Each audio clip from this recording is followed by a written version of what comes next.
When cities went dark, civilians learned that survival started at the doorstep.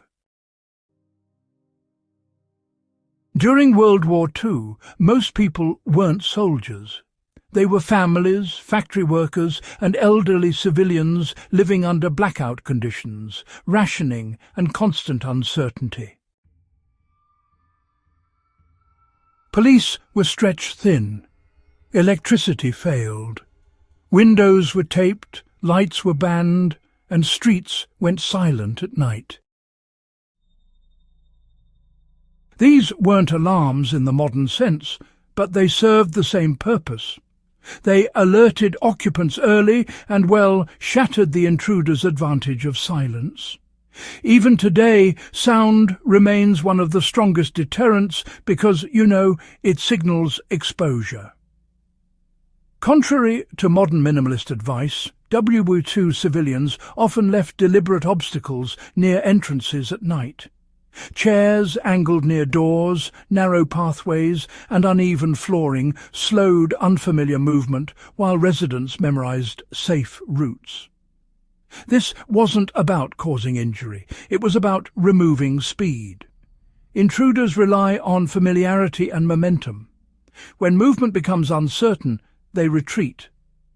This same concept applies today by maintaining clear paths for residents while keeping entry areas visually complex and awkward for outsiders. Wartime guidance stressed reinforcing windows psychologically rather than physically. Curtains, shutters, and internal barriers created layered uncertainty. From the outside, it was impossible to tell whether a window opened into an empty room or a blocked interior. Even thin materials worked because they delayed visual confirmation. Modern equivalents include frosted glass, interior blinds, and secondary barriers that prevent instant access or sightlines.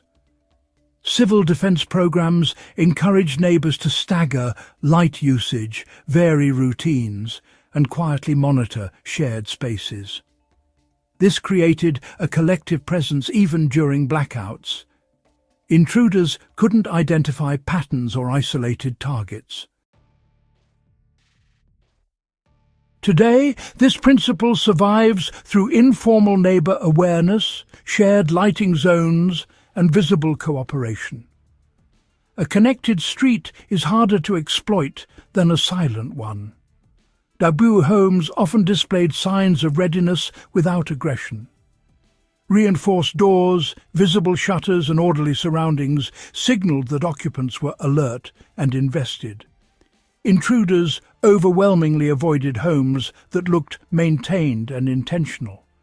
Neglect suggests absence. Order suggests attention. This remains one of the simplest and most effective deterrents available. Technology changes, but human behavior doesn't. Intruders still prefer easy targets, minimal noise, and predictable environments. The WWII civilian approach didn't rely on force. It relied on friction, awareness, and uncertainty. These methods buy time, prevent escalation, and protect without confrontation. In emergencies, power outages, or unstable conditions, these principles become even more valuable. If you care about survival history that still applies today, subscribe to Survival Stories, share this episode with fellow history enthusiasts, and help preserve the lessons civilians learned when survival depended on preparation, not firepower.